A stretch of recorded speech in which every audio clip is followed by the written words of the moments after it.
கர்த்தர் நல்லவர், அவர் கிருபை என்றும் உள்ளது.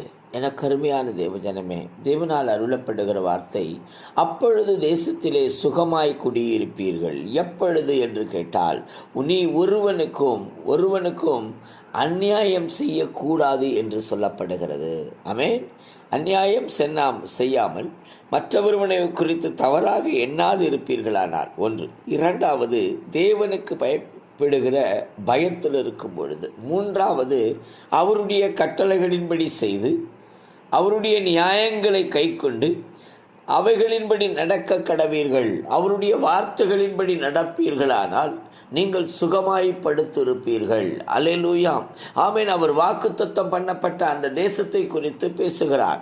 அந்த தேசத்திலே நாம் குடியிருக்க அழைக்கப்பட்டு இருக்கிறோம். அவர் மீது விசுவாசம் வையுங்கள், அவரை அனுப்பினவர் மீது விசுவாசம் வையுங்கள். கர்த்தர் உங்களை ஆசீர்வதிப்பாராக. ஆமென்.